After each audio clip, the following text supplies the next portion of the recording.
Michael Thomasin, bonjour. Bonjour Franck. Vous êtes gérant de l'agence de contenu en ligne Motenko. Tout à fait, Est-ce oui. que vous pouvez nous en dire plus? Alors, Mozenco est une petite agence qui a été créée voilà à peu près 4 ans maintenant.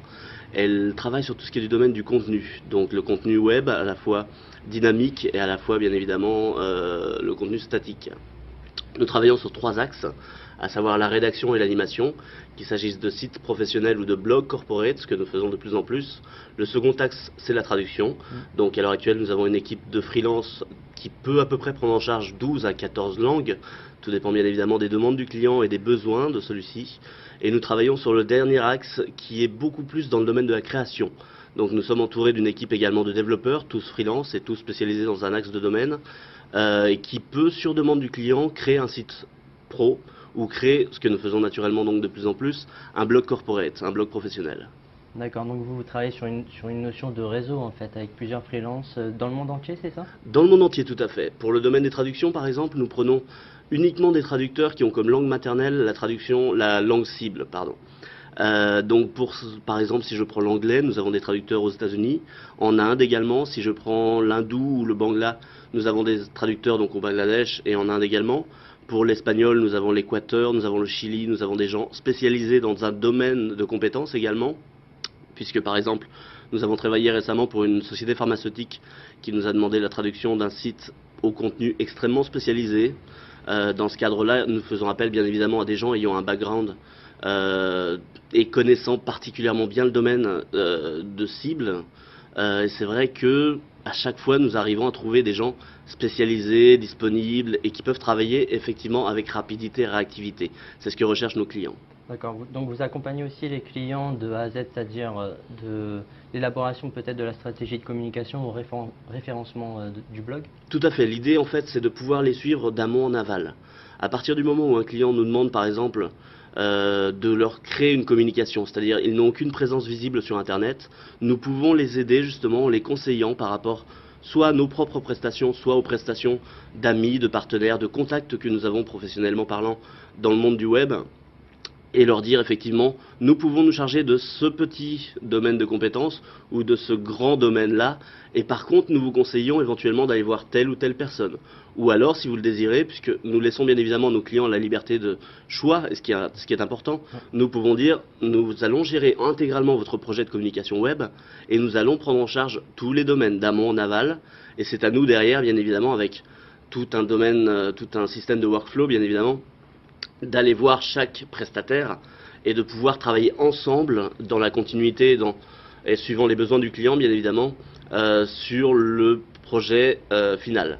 Mais c'est vrai que pour le client, et ça arrive très souvent, il nous voit nous, puisque nous sommes finalement la tête, c'est-à-dire il a l'impression que nous faisons tout derrière, et c'est vrai que derrière, non absolument pas, il y a 10, 15 personnes, 25 personnes parfois sur certains projets importants qui ont travaillé comme des petites fourmis en fait sur le référencement, sur le contenu, sur la traduction.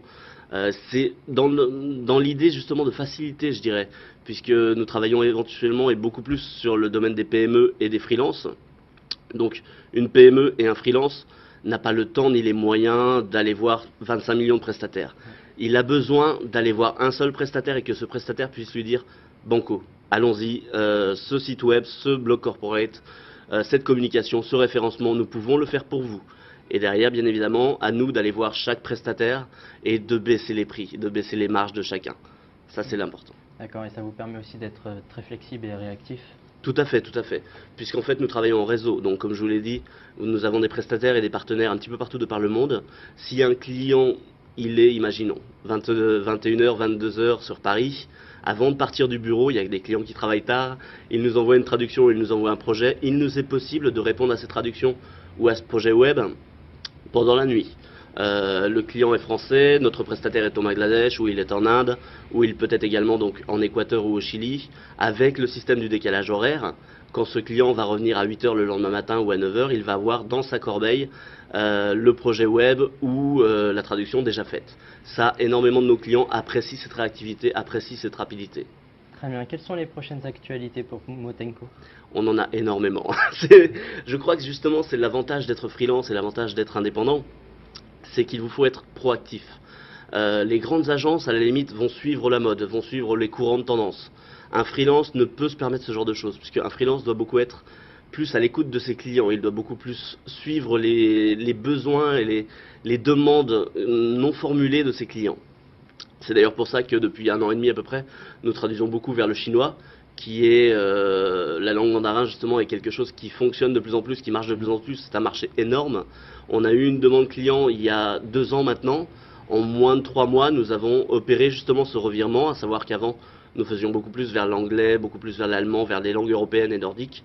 En moins de 3 mois, il nous a été possible de constituer une équipe, de fonder justement un socle bâtisseur par rapport à cette nouvelle offre, et bien évidemment de trouver les partenaires, bien évidemment de trouver les nouveaux tarifs, il n'y a aucun problème. C'est vrai que ça, c'est, je dirais, cette proactivité plaît énormément à nos clients.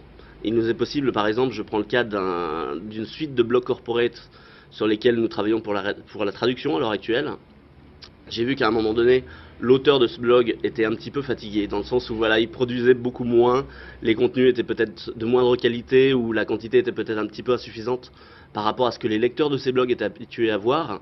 Et c'est vrai que une entreprise normale, une grande web agency par exemple, aurait dit bon bah tant pis, un freelance va plutôt, comme nous l'avons fait, aller voir le client et lui dire j'ai remarqué qu'éventuellement votre contenu manquait de qualité ou de quantité. Nous pouvons vous aider dans le sens où nous faisons aussi de la rédaction.